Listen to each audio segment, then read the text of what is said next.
Welcome back, one and all, to the Learn with Bruce and Eddie podcast. My name is Bruce.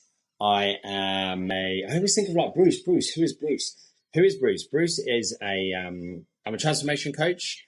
Sorry about the seagulls squawking in the background. I'm based in Brighton. Actually, I'm not sorry about the seagulls squawking in the background. Welcome to Brighton. What do I do? So I'm a transformation coach. How do I help people transform? I help people make breakthroughs in their health and fitness so they can thrive.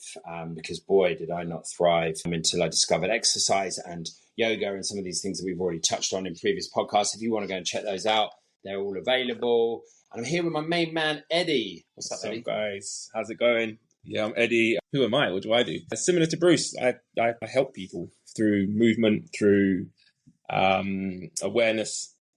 I guess my tagline is I help people move, feel, and think better.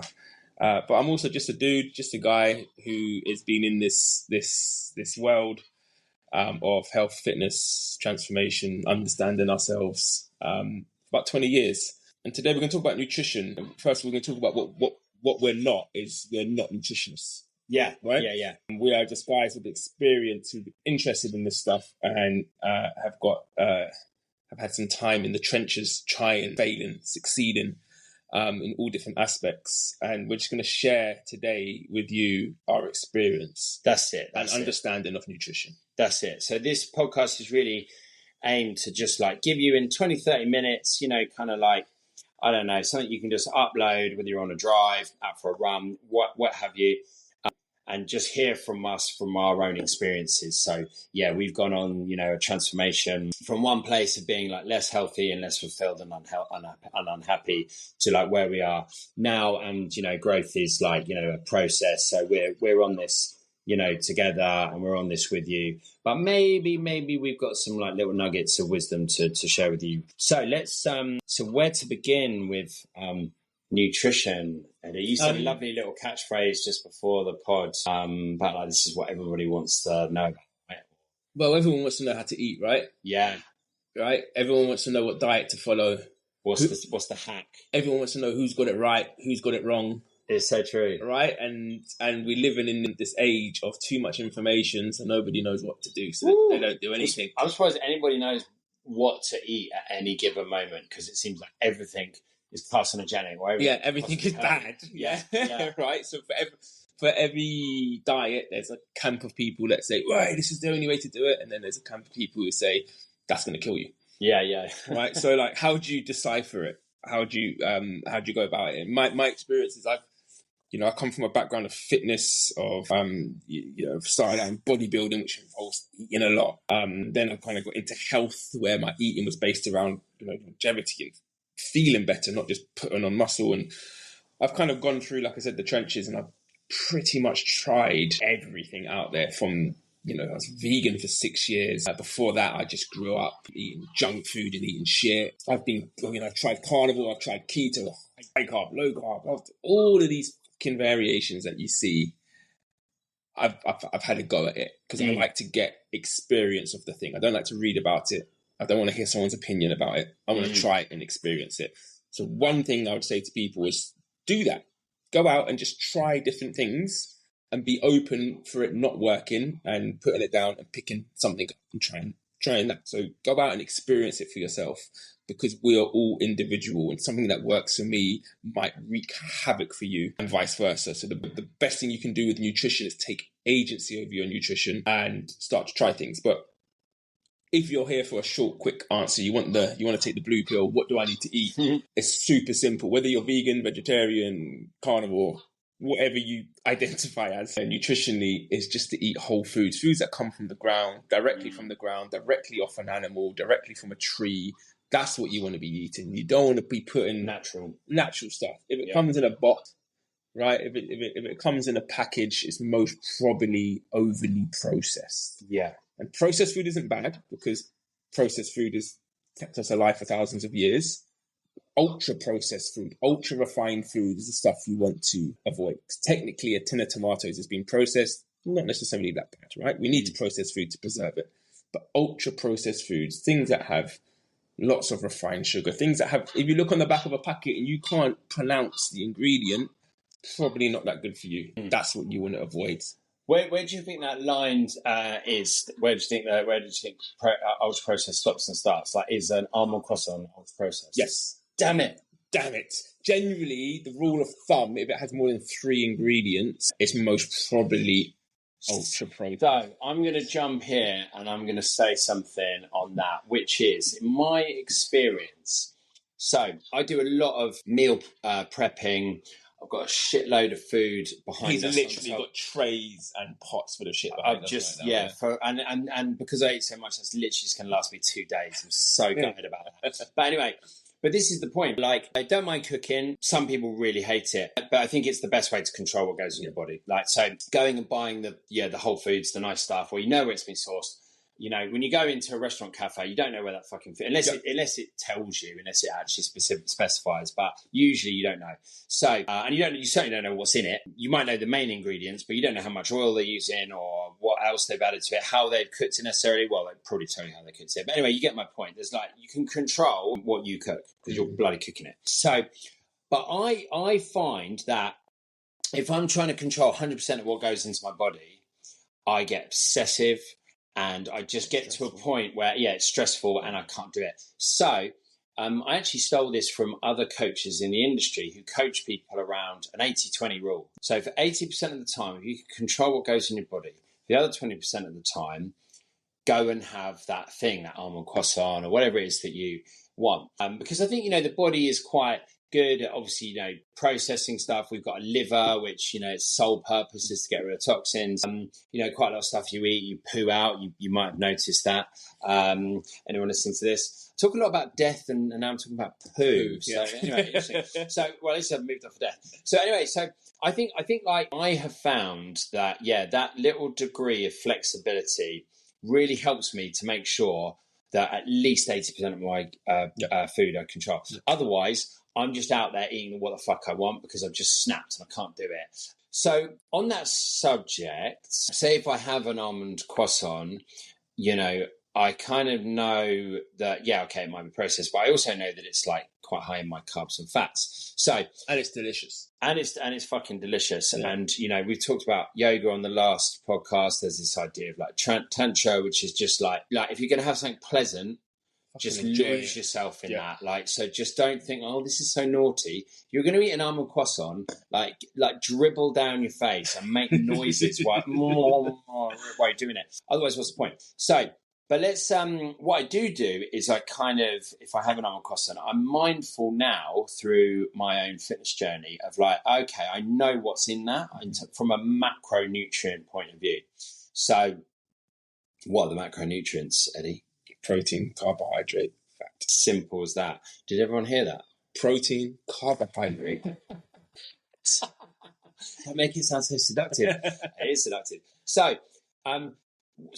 these are the macronutrients. What do we need to know about the macronutrients? So let's talk about let's talk about carbs. Things we talk about almond croissants. So I think like most people have an idea of what carbs do. What do they do? They fuel us. They give us fuel. Well, it depends on what how you're living. Because we can get into the whole keto thing in as well, where you fuel yourself on fats. But for the majority of people, our fuel is carbohydrate. Yeah. All right. Let's quickly then. Let's take a quick digression. Let's just talk about diets for a minute because I'm not a big fan of diets. The reason why I'm not a big fan of diets is because I've looked into a lot of the research out there.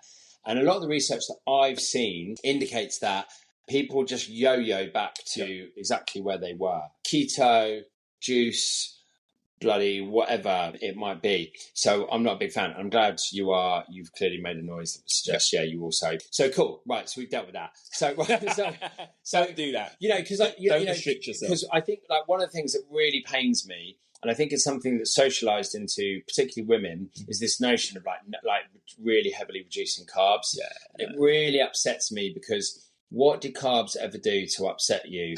Like nothing. But for some reason, they've been vilified. And actually, they're a really important thing for giving us, consistent energy throughout the day. I mean, if you want to be doing exercise, my God, if you're not having carbohydrates, how are you? It's like trying to run a car with no petrol. It's just like, I just don't see how it's possible. So anyway, so carbohydrate, right? So simple. Protein, what's protein do?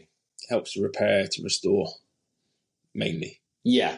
So it's your recovery nutrient. Yeah, and helps to create muscle fibers, right? Yeah. My understanding? Yeah, cool. So, and the reason why, so people bleat on about protein a lot especially in the fitness world. So I want to give people like the 3 reasons why that is. So the first thing is it takes more energy for the body to break down protein. So most people who enter into like a fitness journey, not all people, but a lot of people enter into it because they want to basically change the shape of their body. They want to lose some fat. So then we're talking about basically to burn fat, you have to expend more energy than you put in your body, right? Maths. So that's kind of, fairly undisputed. So if you're burning more energy to break down this thing, that's kind of like a win-win. So I'm putting this thing into my mouth, but then my body's actually going to have to expend a bit more energy to break it down. Well, that sounds like a win. Plus, if you have a high protein diet, then you actually are producing more of the hormone of like, I'm full, I'm satiated. It suppresses this other hormone which says I'm really hungry. So that's a win. It means that through the day, particularly if you're, for example, trying to lose weight and you're kind of therefore bringing yourself into what's called a calorie deficit, where you are trying to eat less calories than you expend on a daily basis, there might be periods where you get hungry. Yep. I mean, it's probably not hungry. It's probably not hunger. You're probably just craving something, but it might feel at times like hunger. So it helps. It helps with that. So that's a tick. That's a win. And then, of course, finally, if you're doing exercise because you want your body to adapt, the protein helps that process. But by the way, again, back to carbs. If you don't have carbs to help synthesize the protein, good luck. You're basically firing a gun with no bullets in it, or whatever would be a better expression. And then fat. So let's talk about fat. Why do we need fat? Fat primarily helps us regulate our hormones. Yeah. That's why it's incredibly important for women to be eating enough fat. But the culture says people think that the nutrient fat equates to being fat, body fat. Yeah. And I wish the nutrient was called something else, because it needs a rebrand. Doesn't it needs a rebrand. It needs a new name because it's not cutting it. So a lot of women in particular will go for a fat-free diet thinking that's going to help them lose weight, and it just wreaks havoc on their hormones. When hormones are out of balance, quite generally you hold water, you hold weight, generally in those undesirable areas. And then for men as well, like, we need fat to regulate our testosterone, to regulate growth hormone, to all of these beautiful hormones our body gives us. So if you're not consuming fat, you are probably dysregulated somewhere in your hormones. Also, our brain feeds off of fat as well. So we need brain function. Exactly, for brain function as well. So really, we need all nutrients are there for a reason.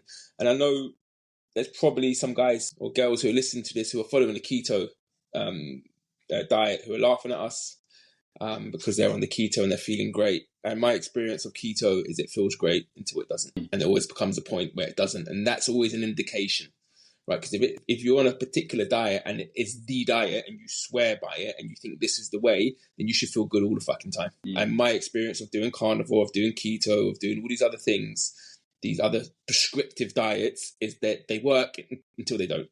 Right? And there's always a time when you feel great on them because you're most probably detoxing from something else that you shouldn't be eating, and that's why you feel great. But there always become a wall. There's always this wall that you hit where it just stops working, and that's the indication that maybe that's not how we're supposed to eat as humans. Maybe we are just supposed to eat everything, and maybe if we just had awareness to control what we eat, we could enjoy our life and eat anything we like and have no restrictions.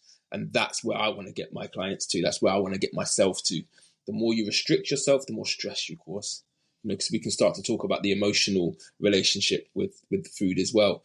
Like, if you're eating something and you're not enjoying it, if you're eating broccoli salad every day to be healthy, but you are not enjoying it, it's not healthy. It's not good for you. It's causing stress.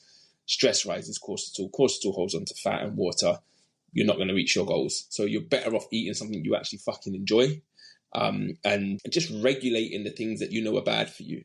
So like notice how things make you feel when you eat, not in your mind, right? So we're not looking for that dopamine hit. How do things make you feel in your body when you eat them? How do you feel after you eat 5 croissants?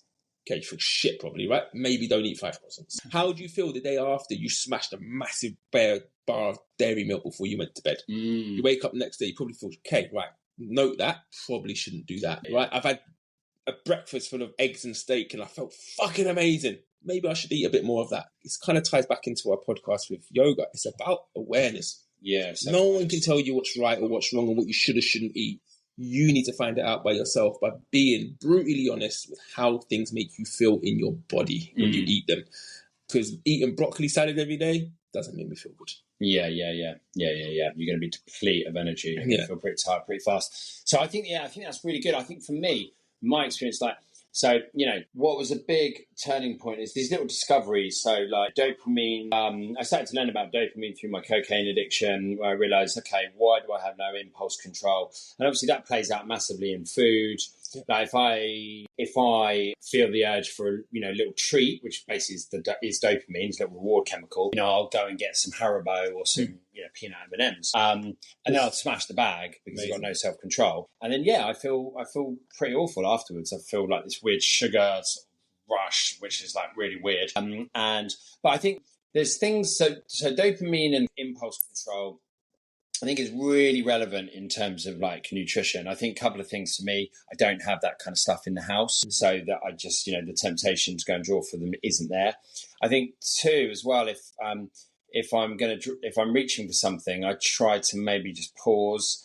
Some people do this thing where they put Post-it notes on the jar of Biscoff spread, which just says like, "Do you really want this?" Or even just the words like, circuit breaker. Where you just pause and, what, because I think sometimes, we eat out of boredom, it's something to do, so, bringing awareness into that. Okay, well, then maybe I need to go and find some other things to do in my life so I'm not bored. For me, it always should come down to like action. If you can bring awareness into something, what's the action you can take around it? That's why, I don't have that stuff in this house, because that's my action. I can't, if I know if it's here, I'm eating it. I think the other things which I learned to understand, which are relevant, I think, to breakthroughs is, and you mentioned about, us as humans, is our history is like as ancestors. So, you can imagine we were roaming around, we stumble across some food, and if we stumbled across food, we would want to, eat quite a lot of it. Gorge on it, yeah. So I think this is from like the book Homo Sapiens, where it's like, get it in you before the bonobo monkeys come. And I often like laugh about this with my wife if I'm being greedy and polishing. I'm like, well, the bonobo monkeys, babe. She's like, no, doesn't go down well. You don't have to finish all that. But there is a natural urge I have to finish everything on the table. Like even if I'm with people and they're not, I'm like, I really want to eat that. Why do I want to eat that? We can tell ourselves it's because we don't like waste. But I think it is this, that we do have these things, these sort of genetic almost things that basically have been built from our survival.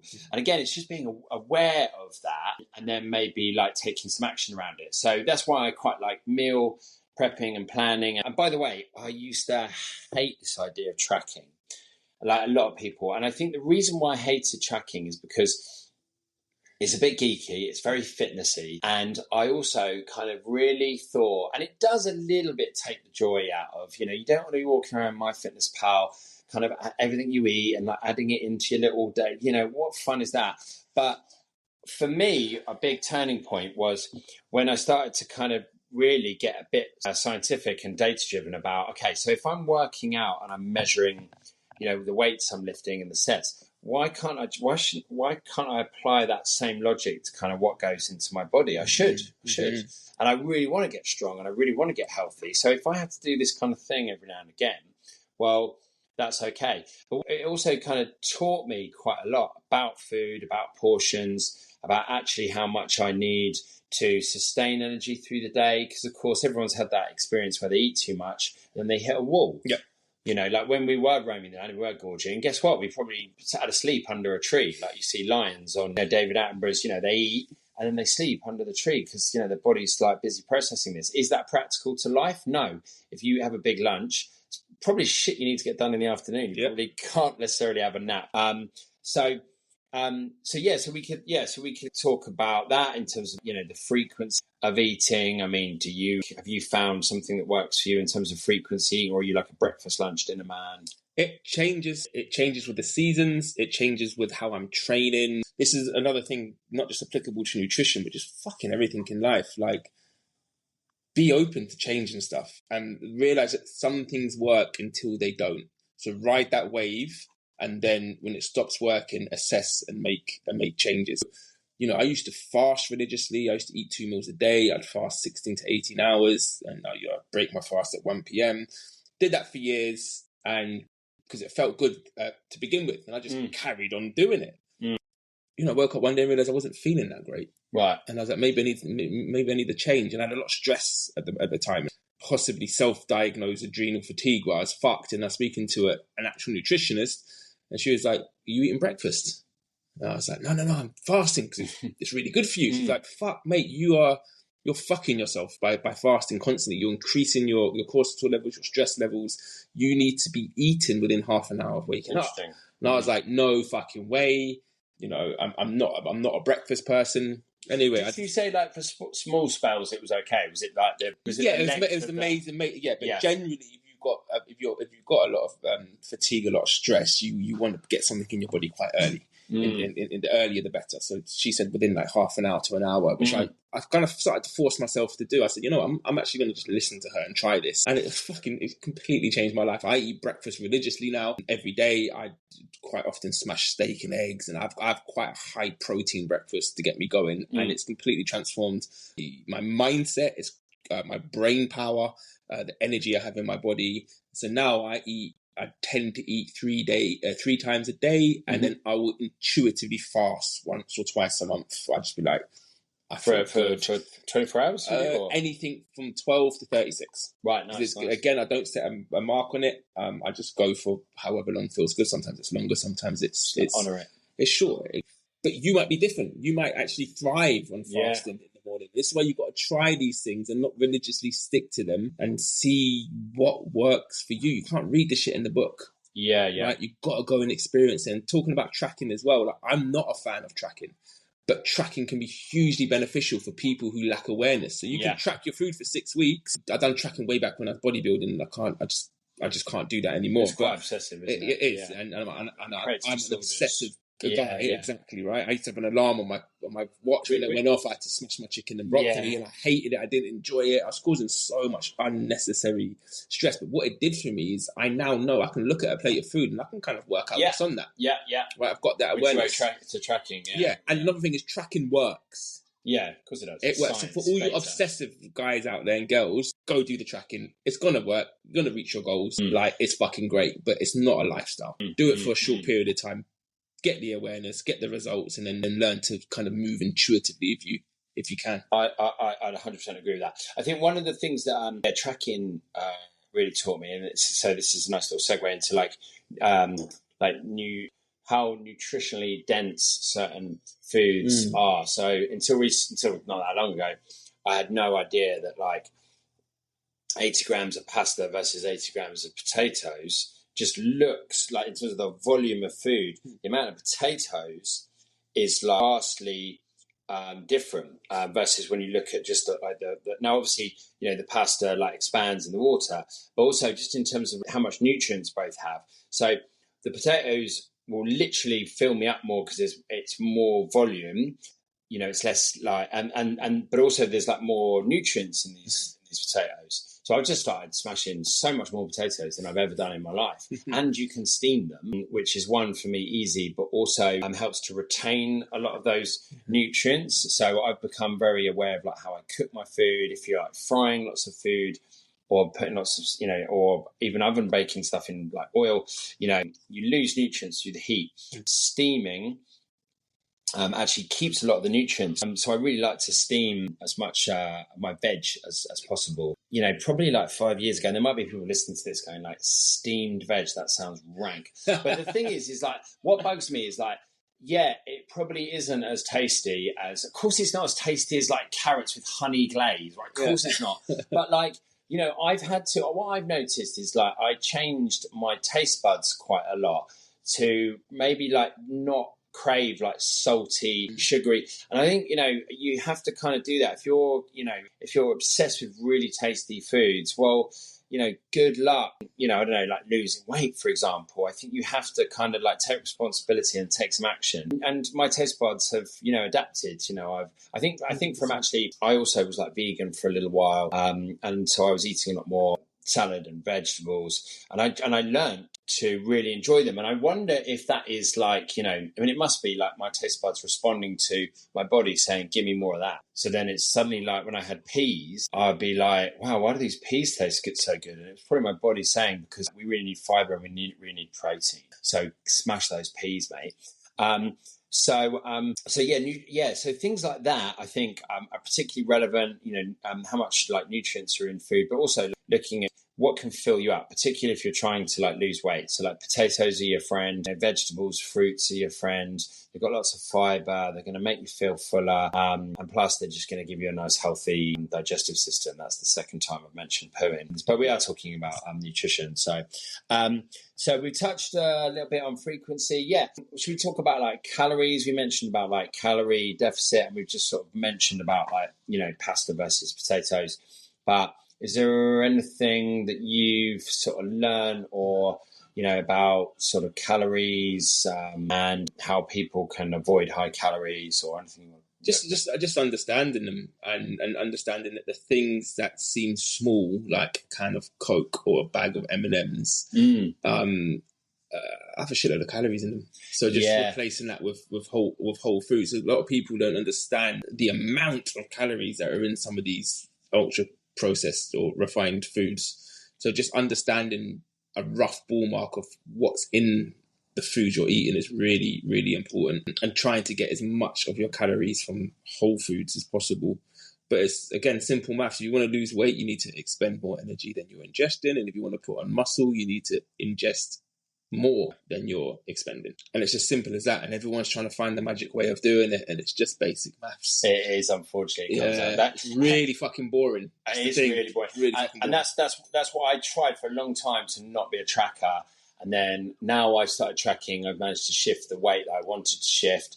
And, it's just like, oh, bloody hell, it's back to science. Of course, the fucking data works. So I think, you mentioned something really interesting there, like swaps. I think like swaps, like for me, I'm a big mayonnaise guy. I love mayonnaise. And then I learned just how calorific it was. But, I've got a bottle of like light mayonnaise, Hellmann's light mayonnaise. So I can have the same amount of mayonnaise that I want, but it's half the calories. Same with Coca-Colas. Every now and again, I'm not a big pop fan. I do like a nice cold can of Coca-Cola. And I just automatically now just order Coke Zero, instead of like the full fat Coke. And for me, there isn't any difference really in the taste, maybe like a subtle one.